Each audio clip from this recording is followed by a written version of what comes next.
pensando quais as palavras, quais as emoções que a gente mais lidou nesse tempo todo, né? Como o Rafael falou, o primeiro impacto foi o medo. Todo mundo com medo, né? Angústia, tristeza, agora vem a fase da tristeza, e aí como é que eu vou retomar algumas atividades? Então, tudo isso vem para as outras pessoas também. Por isso que é importante não perder o contato com as pessoas, né? Mesmo alguém que esteja sofrendo com um transtorno de estresse pós-traumático, as pessoas trazem muito isso de conviver um pouco mais, conversar sobre isso, dividir. A questão do susto não é o problema são as consequências que vêm pós, né? Pós insônia, dificuldade de se alimentar, dificuldade de se relacionar, tudo isso em função desse primeiro impacto que a gente teve. Então a gente está lidando com isso de todos os dias aqui no consultório.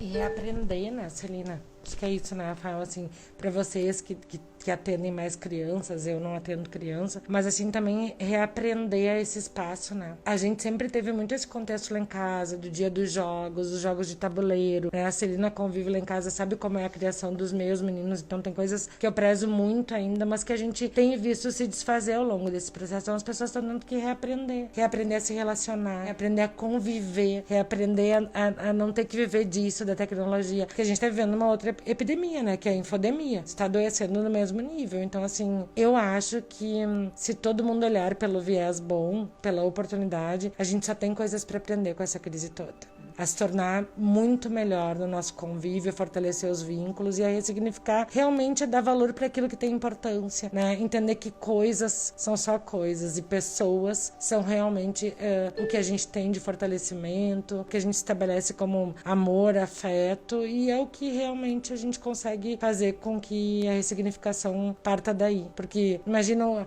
os pequenos fazendo yoga, fala. Não, então, dá um relato, né? Pai de um de 3, do Pedro, e da Marina de 5, né? Que fizeram aniversário durante a pandemia. Então não tiveram, né? Na verdade, a festinha foi uma festinha de carros, assim, cada um no seu carro, né? O Pedro, que é menorzinho, enfim, foi um bolinho em casa, né? A Marina, que tem 5 anos, que sim, as amigas se reuniram em volta, enfim, tudo de máscara, então tudo diferente, assim, né?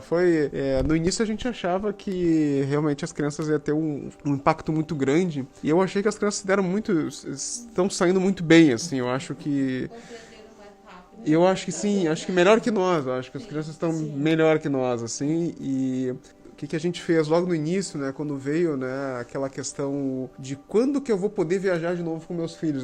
Foi a primeira coisa que eu pensei, assim, que a gente gosta muito de viajar lá em casa, e quando veio aquilo, nos bateu um desespero e a gente tentou viajar para algum lugar. Foi o que a gente fez. Primeiro, apareceu isso aqui, tentou viajar e começou a fechar a fronteira, tudo, a gente não conseguiu fazer essa viagem, acabou indo para um sítiozinho perto, depois voltamos. Mas o primeiro medo foi esse, quando é que eu vou poder viajar de novo? Isso foi uma coisa que veio. E depois, outra coisa que eu fiz logo foi comprar um videogame. Então, e confesso que foi difícil comprar um videogame.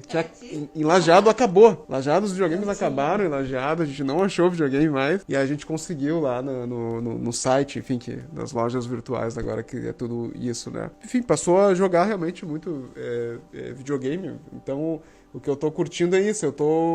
Voltei bastante à minha infância também, coisas que eu fazia na infância, que eu tô agora tendo mais tempo, tô fazendo com eles, né? Então que eu aprendendo a brincar, né?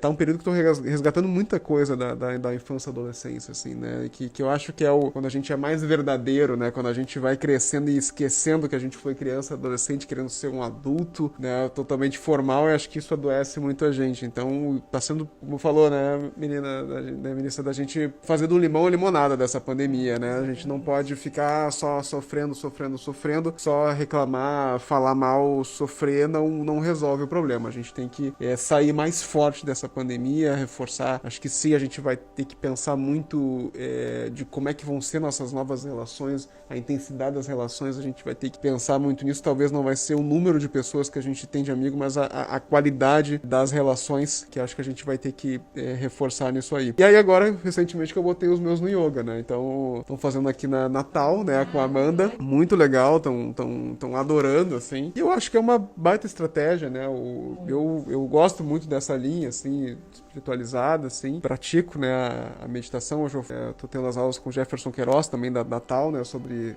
a parte da meditação zen budista. E eu gostaria, né, que meus filhos também se introduzissem. Óbvio que a gente fez de uma forma tranquila para eles e tá sendo bem legal, assim.